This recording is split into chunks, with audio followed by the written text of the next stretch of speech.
Hi, my name is Tia Senenfelder. I'm a member of the board of directors here at WYHA, and I'm going to take us through a little bit of content and then introduce a guest that we have with us today. So we really are trying to make a much more purposeful effort of making sure that everybody is aware of the code of conduct and the newly crafted inclusion and diversity statement. So throughout all of hockey and many sports, but unfortunately even here at WYHA as well, we have some work to do to make sure that everybody's aware of the code of conduct and the expectations, and that all of us do the best that we can to uphold those and really bring the best out of everybody here. So I'm going to walk us through a couple things that we've put in place. So by now, hopefully, as a coach, as a parent of a skater, as a member of the association, hopefully you've seen multiple times information on our code of conduct. Again, we're making a more concerted effort to have multiple touch points of this content with the association, one of them also being the printed brochures that you have, as well as a hard copy signature, which your team managers are fully expecting to get from you, and then they'll facilitate getting the signatures from your team. But all of this is really in pursuit of just, again, making sure that everybody in the association has a very has a shared understanding that this content is there, and these are the expectations that we're putting out for everybody in the association. So real briefly, I'm just going to touch on a couple trends that we're seeing across hockey and across athletics at large that really demonstrate the need to have more expectations put in place around code of conduct and creating an inclusive environment for everybody. And then we're really lucky to have Lambert Brown here. I'm sure many of you know who he is, just being in the athletic space in WYHA. But he's really a fantastic coach and an advocate for creating a safe and inclusive environment for athletes. And so he's walking us through some really great content that hopefully you can take with you as you think about leading your teams and how you want your team to show up for each other. So he's going to walk us through about 25 minutes of best practices, mindsets, things that you can incorporate to create that great environment for your team. And then lastly, I'll just close us out with a reminder of what to do if concerns arise. It's quite straightforward, but your first point of contact should be Safe Sport. You should encourage anybody who has a concern to file that with Safe Sport. There's also a form on our website where someone, if they have a concern, can document that, and then it can route to a small panel within the board of directors that will then look into it. But those are really the primary things, and it's just good for you to be aware of that and then direct anybody there from your team that might have a concern. So there's a number of reasons why we really need to prioritize thinking about having really clear code of conduct and having really clear expectations around them. Just nationwide, allegations of misconduct in sports have increased 300% over the past 2 years. And the vast majority of the concerns that are coming forward are in the theme of emotional or physical misconduct, or and there's on the screen you'll see a couple examples of what that could be. That could be ridiculing, that could be taunting, name calling, intimidating. It's by no means exhaustive, but I think as coaches and as leaders in this organization, just know that that's where Safe Sport and USA Hockey are seeing the bulk of concerns come forward that they then are, of course, obligated to look into. There's 1,800 cases noted on the centralized disciplinary database that is out there for the public to see and understand what things have happened negatively in this space. And then unfortunately, even within our own association, there are an alarming amount of concerns being brought forward that we have to take seriously, because ultimately we want everybody to feel safe and welcome when they're at WYHA Youth Hockey. So I'm going to turn it over to Lambert Brown now to walk us through some really great best practices in this space. How's everybody doing? Good. Well, yeah, I can get some feedback because that's just how I work. I'm Lambert Brown. This is, I guess, my 22nd year coaching. I am the head football coach at WYHA High School, and also achievement specialist at WYHA High School. How we got here is kind of a long road, but a portion of this presentation, which was like a 2-3 hour session deal that we did with every teacher and worker at WYHA High School and then across the district, And then about a year ago, I presented this to all WYHA high school coaches and directors. And that has moved on to presenting it to different associations. And so that's kind of how we went from there to here. I'm taking this long presentation. You're going to get it in about 25 minutes. So if we can be locked in, it's going to be awesome. I appreciate that. And so as we go through a couple things that I just want to make sure why I'm excited to be here is one, we have an opportunity to change lives. Like I love coaching. Like I'm blessed. I get to do what I want every single day. Like when I met my wife, she said, I want to own a dance studio, and I said I want to be a head football coach. My wife owns a dance studio. I get to be a head football coach. I have nothing to complain about in life. And so with that, though, comes a great responsibility, right? And so I look at it and like every time, and we get to in our coach's office, and we have kids that screw up, just like you're going to have kids that make a mistake and all those things. And I look at it like every time I have a kid on my team, I have the opportunity to change their lives. Right? Every time that a kid makes a mistake, I'm going to try to find every way I can to fix that, correct that, help them become better people. Because anytime I remove them, I remove that opportunity and that touch point to be the person that changes their lives. And that's why I coach. That's why I coach. So you have that same opportunity. So the challenge as we go through this, and one of the things I want you to end and leave with is, be the coach you needed. Right? You're all in coaching for a reason because the sport's been good to you. You've had a coach at some point that's been great to you and led to some great things, and also you probably had some coaches that didn't do great things, and that's okay. We're going to make mistakes. Like I make mistakes all the time.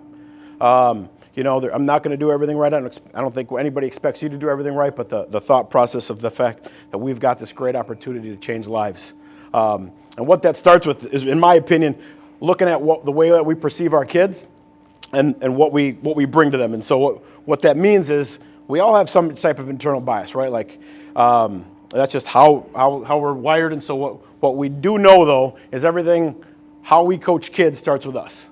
How we coach kids starts with us. So when a kid comes in, what I believe about that kid, maybe it's what I've heard from a past coach. Maybe, hey, this is what they do in the neighborhood, or my kid doesn't like this kid, and therefore I think this kid's a jerk, or whatever those things could be.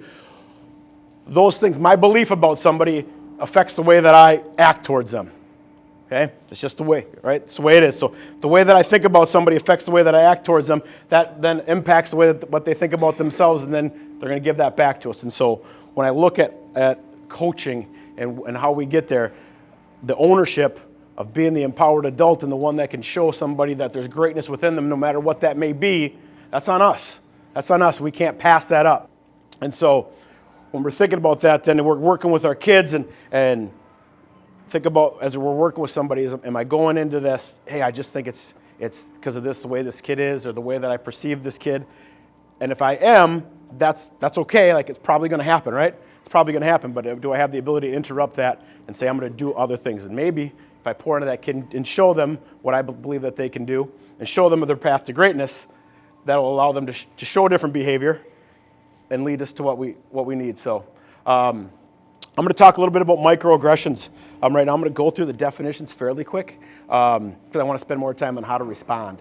But one of the things that I want us to know as we talk through this is there's nothing I'm talking about is like a political statement or a thing like this. Is about just creating great student experience for each and every kid, right? For each and every player that we have. And so as we're thinking about how can we create a great experience, also realize there's a reason why I'm here, and it's because not everybody's had a great experience, right? That's just the reality of it, right? And so as we're thinking through that, then how can we do everything we can to make sure that we create that great experience? And so what are microaggressions? Microaggressions are everyday slights, put downs, indignities, insults that people of color, women, LGBTQ community, or just an underrepresented population go through in their day-to-day interactions with people. So that's this broad piece. And so I'm going to break them down into a couple things. Microassaults is what you would most likely think about in terms of a microaggression. It's the most blatant. As verbal, nonverbal, or environmental. So you might think of it as just overt discrimination. So that would be, and then, so a verbal assault, like name-including, derogatory words and phrases. Nonverbal, like discriminatory behavior. You can't be here. Can't be here. that piece. And then environmental microassaults, like somebody offensive sign, posters, visual displays. What you will see, and this is just certainly a trend at the high school, certainly a trend across, is part of the increase in micro assaults and just assaults. I don't really like the term micro, but in terms of assaults is the fact that kids are just a little bit more bold because they don't have to say things to people's faces, right? Like, there's a point in time where you said something to somebody and they would address it right then and there, and now they can, feel some type of way and then go home and send a message or put something out there and do that. And so those things are going to come up. And I think it's important that as we, as coaches, look at how we're going to address these things, that we take those just as serious, because the impact is the same. Does that make sense? So we take those just as serious. So that's what micro assaults are. Micro insults, a comment or action that communicates insensitivity to or disregards a person's identity or heritage. So what that would look like is we're going to disregard, like that would be, hey, we've got a mix of young people who play hockey. That would be a simple one that, sure we've heard is hey, you're pretty good at hockey for a girl, right? And we got girls that are kicking butt and doing a great job. Which means, typically, why I bring that example up is that typically when somebody says that, they try to mean that as a compliment, like you're good. But the impact might be that I feel like I'm good, but also I'm good with this caveat that because of this. Does that make sense? With this caveat, and so that shouldn't be that way. And then a micro invalidation is a comment or action that ignores or dismisses the thoughts, feelings, experiences of a member of underrepresented community. Where this typically comes up the most is actually in adults. So what it shows up the most is somebody comes up, which is really hard to do in general, and says, this happened. And then somebody responds with, they didn't mean it that way. And they disregard that the impact was different than the intent, right? That the impact on this kid was hard, and it's hard enough to say, hey, this came up, and to go to a trusted adult and say that, and then we dismiss it, and we almost double down on the trauma that the kid's going through, or the impact, right? And so that comes up quite a bit. Or the other piece is, well, I just don't think that kid would do that, and I think we all have hope and belief that kids are going to do great things. We also know that adults make mistakes and do the wrong, and don't always necessarily do the right thing. And so as adults, our job is to hear that, validate their experience, and make sure that we follow up appropriately. So I'm going to talk about following up appropriately here in a second. So one of the biggest things that the effect has is this stereotype threat of like, I have to fit into this mold because that's what you keep telling me that I am. Okay? I have to fit into this mold. And so whatever those gaps are, and then one of the biggest pieces that we see in youth sports is just a sense of not belonging. Okay? A sense of feeling like I'm different than everybody else here and I don't belong. Okay? And that affects their entire experience thing, because then everything that I'm doing can lead to these things, right? So if I feel like if all I want to do is feel like I'm a part of the team and I don't, well, I might be a little angry. I might lose my sense of belonging. I might feel anxious about coming because I don't know what's going to be said. Okay? I might, my confidence is going to be down. I might start showing up late. I might just, stop showing up altogether, or find excuses not to be there. Okay? So it can show up in lots of different ways for different people.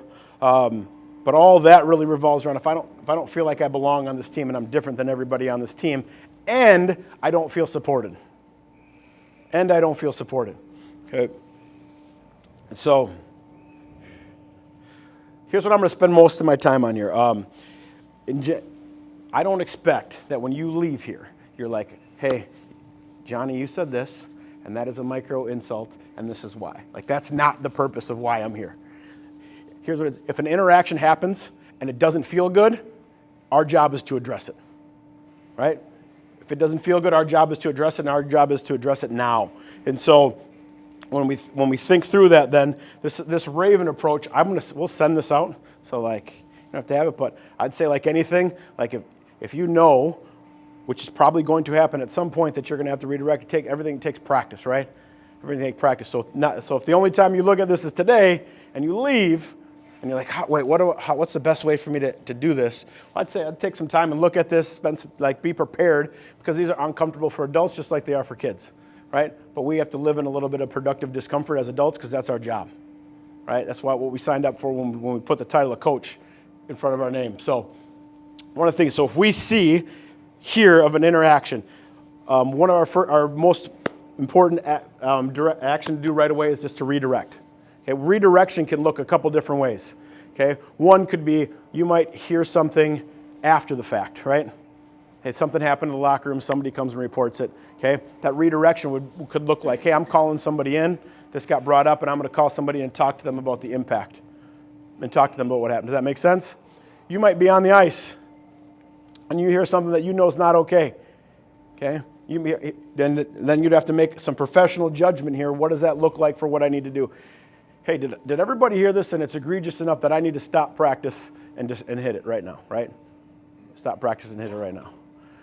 Is it something that, it happened between two players and I got to pull them aside and have a conversation with that? I think one of the other pieces as you go through and you're thinking through how do I respond to both the individual and say, hey, here's a learning moment for you in terms of the impact of your words and how it can make other people feel, is also making sure that there's an opportunity for wrap around with the team, depending on where it is, right? Does that make sense? Not everything involves the entire team, but if everybody knows what's going on and you don't address it, they're looking at you like it's not that big of a deal to you, right? So if in the locker room and two kids get in a fight and something inappropriate is said, right? And everybody knows as a coach, then you go, well, I can't wait to get into this drill. Now you put the game in front of the kids' experience and their learning, right? And they know that, they feel that, okay? And the kids who are involved and the kid who certainly had the microaggression against them is really going to feel that then. So not only did this happen in the locker room and everybody knows about it, but they can't even address it. So that's what that redirection is for, okay? The other piece is I'm asking probing questions for clarity. So you might hear something you might not always know. That happens too. I'm not quite sure what I heard there, Pulling over, hey T, I heard you say this. Can you just I'm not quite sure what you meant about that. Can you give me a little bit of clarity on what you were meaning by that? And give somebody an opportunity to talk through something. That's what asking for is, or, I want to make sure I understand what you're saying. So there's ways to ask probing questions that keeps people from being defensive, right? Keeps people from being defensive. And so, which is hard to do also. One of the things the biggest thing that we can do is clarify values. Hey, at WYHA hockey, hey, this happened, that's not the WYHA way. Hey, WYHA hockey, this is what we believe in. And you can clarify those values because they've signed up and decided to be a part of this. Does that make sense? And they want to belong as well. Okay? And so clarifying those values in terms of what we believe, both as an organization and then as a team, can help bring that down. And then emphasize your thoughts or feelings.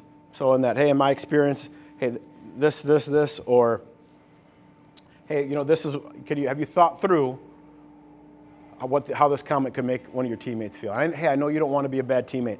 Hey, I know you're trying to be a leader or in these things, but have you thought through when you make these type of comments, this is what occurs. This is how this is making this other person feel.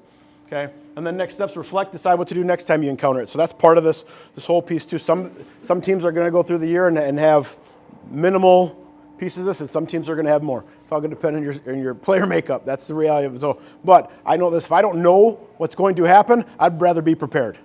I'd rather be prepared in that. So when you're thinking through whether I call somebody out, or call somebody in, and how you respond to that, you got to use a little professional judgment. But here would be my biggest thing is, and what I hear from students, what I hear from students at the high school, what I hear from players is, I think they'd rather have you address it and not do it perfectly than let the opportunity go, then let that go. Does that make sense?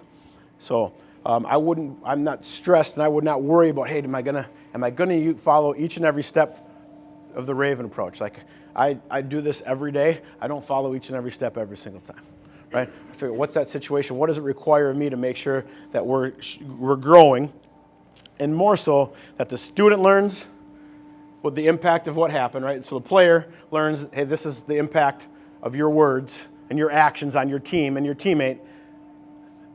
that the teammate feels supported, right? And that it doesn't happen again. Does that make sense? That's the overall goal of these things. So does that make sense for everybody? I'm going to send this out. I'm like flying. And so right now, here's what I'd like to just take a minute to do is, I'm not going to show the video because it's like 12 minutes long, but you've heard about this. I would like you just to think through. You probably know better examples of what happens on the ice or in the locker room than I do, right? I don't coach hockey, right? But I coach.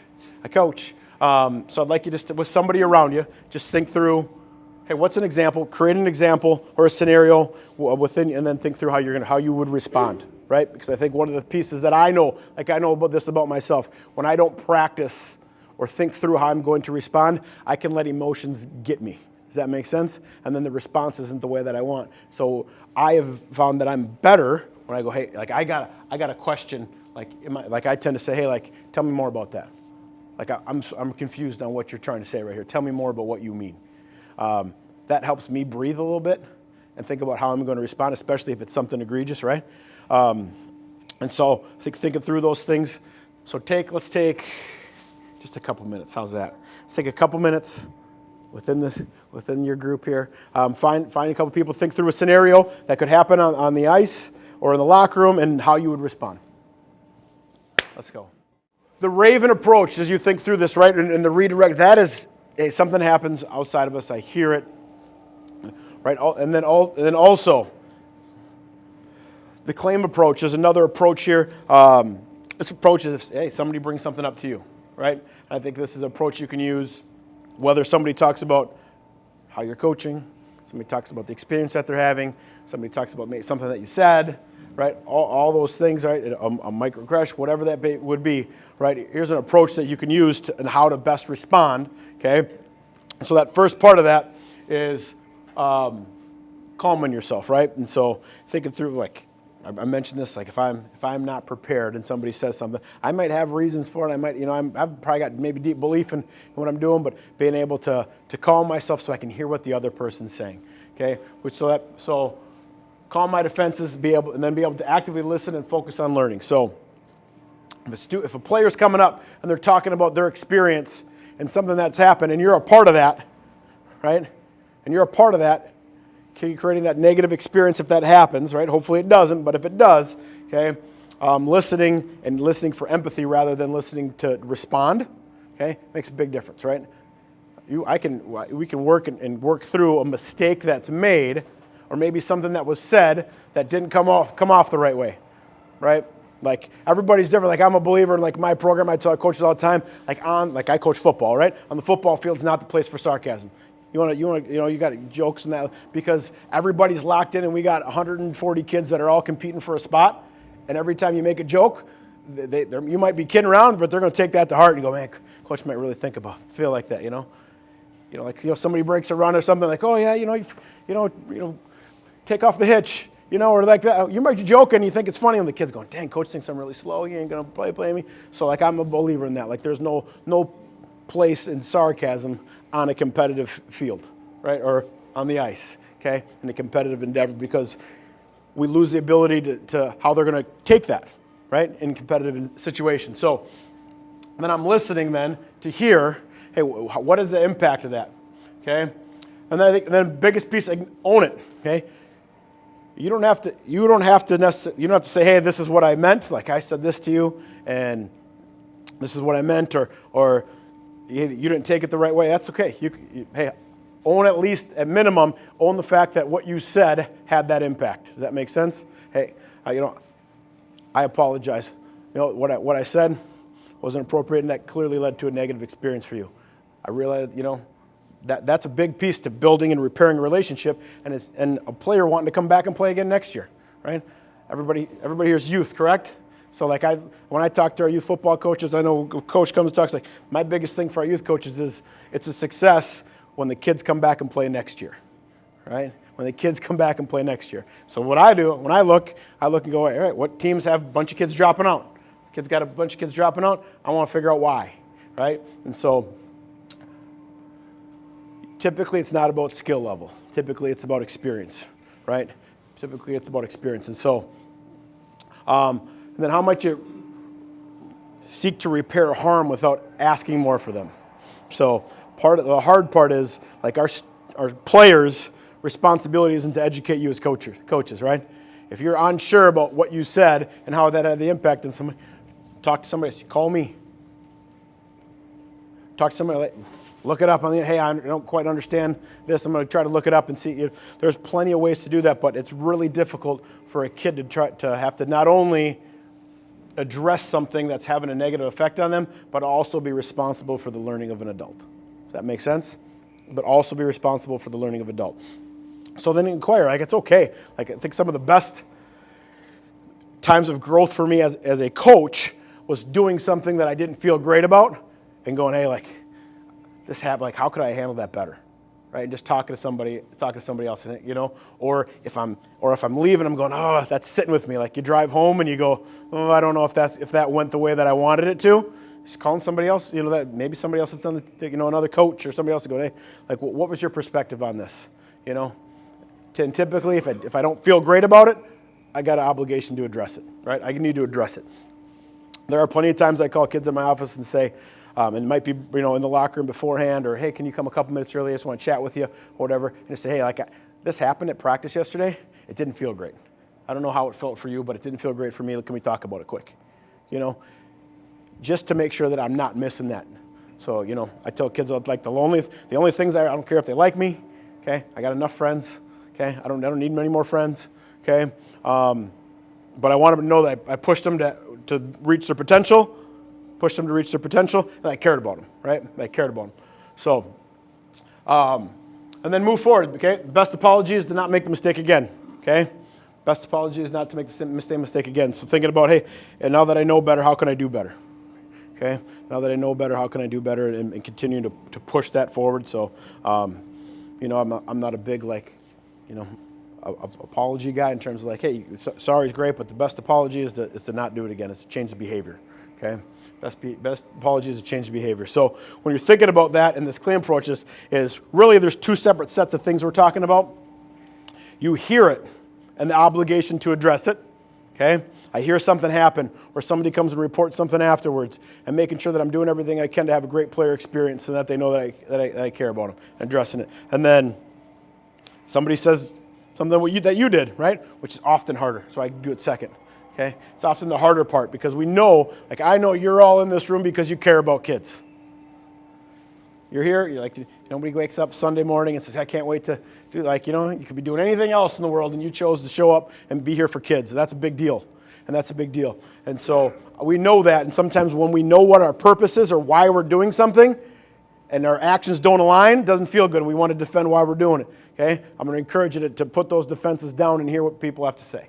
Right, and here, especially if they take the time. And so, the other big piece, okay, the other big piece is, in both those situations, when if something's brought to your attention, believe them. Believe them. Like, I can rarely think of times in my coaching career and my career over at the high school and in teaching and being in administration that somebody brings something up that's a difficult conversation, and there's not some truth to it. That makes sense? And so, again, like a really negative impact is somebody brings something up and you say, well, that didn't happen. You know, it doesn't necessarily mean you have to have all the answers. Hey, thank you for bringing that up. I'm going to check into that right now. You know, I'm going to check into that, and you know, the other piece that you guys have, which I don't have, because I don't coach parents. You know, I tell parents that all the time, and I mean, like, I'm not here to coach you. You know, is you've got these interactions and relationships, right? Like, you're typically coming through, and, you know, I got a 9th grade son right now, and so when he's played 9th grade football this year, like, I'd walk over to the sideline, and the parents like, well, you've known me for a long time, but this is a different setting, like, you know, and you've got that's a real piece for what you guys are going through, and having friendships and kid friendships and all those things, and stand on what's right. You know, at the end of the day, stand on what's right. And making sure, and, you know, there more often than not, you hear, man, my kid wouldn't do that, or that didn't happen, or, you know what, I'm not sure about that. And we all know, kids can be treacherous sometimes. Kids can do some, and that's okay. That's reality, right? But how we respond and leading them to growth is also part of, what we have to do. So thinking through that, and so that's the claim approach right there. Also, when somebody brings something up, I think it's important that you know that sometimes they don't want anything done. Sometimes they just want to tell you, right? That happens often too. Like, I just want to tell you this happened, but I don't want you to do anything, okay? You got to make some decisions on what that looks like and what you need to do. And that usually the fact that they don't want you to do anything is based on don't know what the repercussions are going to be, right? Like, I brought this up because it's really affecting me, but like if you bring this up, well, then they're not going to like me and I'm not going to be part of this group. And I already feel like I don't belong, and now I'm really going to feel like I don't belong. Like I'm going to be the outsider because they feel like, I told on them and they did those things. You've got as you go through some of these things, an obligation to figure out what that is and how do I best respond, right? Because there's some times that, kid will come up and they'll talk about something. Hey, I don't want you to do anything. And, hey, I appreciate that, but I got to make sure that I'm supporting you, and I got to make sure that we're doing the right thing. And so I'm gonna do my best to protect you in this. So thinking about that, and then there are some resources that are going to be out. So when I said that was good, I feel like I rocked that in fast. You're talking 6 hours, and that was 25 minutes. There's going to be some resources that we send out that are specific to hockey. So I've got some of that. We'll send out the Claim. We'll send out the Raven. There'll be videos with both that are just a little bit longer videos in there, and some videos with a little bit more detail in terms of what some microaggressions are that just give some more examples. Does that make sense? And so I appreciate your listening. I know it's hockey here and hockey here, and we're looking at the score, and it looks like a really good game, and all those things. I get it.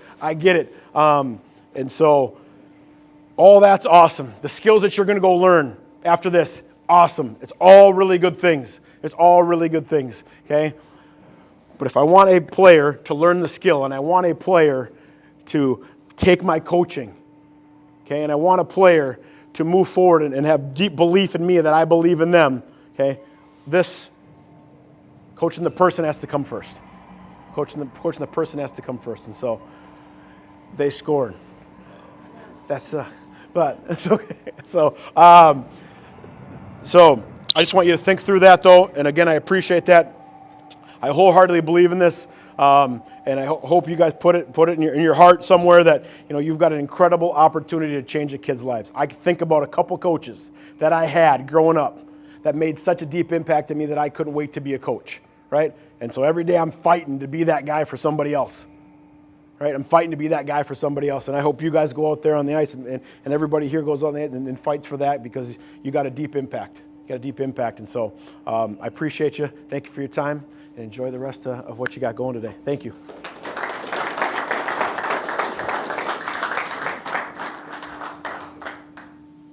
Okay, thank you, Lambert. I will just close us out with a couple things, and then I'll turn it over to Andy to give some D3 updates.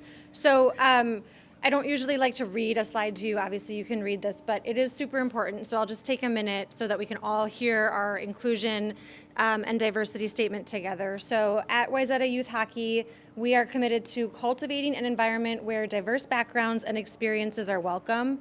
We support all teammates, coaches, fans, officials, facilities workers, volunteers, and opponents who provide their time and effort to make hockey possible.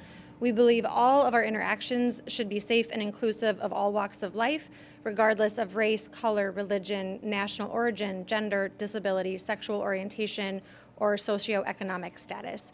And just a really helpful little guide at the bottom. Just ask yourself if what I'm doing inclusive of every participant and family despite their background and despite who they are. If yes, keep going, but if not, it's probably time to change. So that is our inclusion statement. And then expectations of everybody, not just coaches, but our expectation of every single adult in our association is to know it, to role model it, and to reinforce it if concern should come up, which is why there's just additional touch points like the brochures that you all have that your team managers are expecting. This will be another piece of touch point communication for families to have the code of conduct and statement with them and acknowledge that they received it. So your team managers are expecting that and know what to do with it.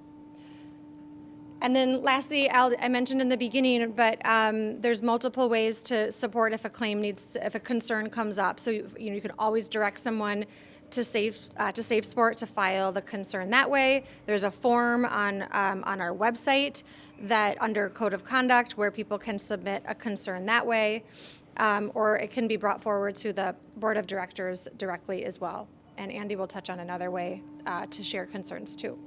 And then just lastly, thank you. I don't think I could say it better than Lambert, but you're sharing not just your expertise in hockey, but just what it means to be a leader, to be brave, to try something hard, to get better. So thank you for sharing that with the boys and girls in our program.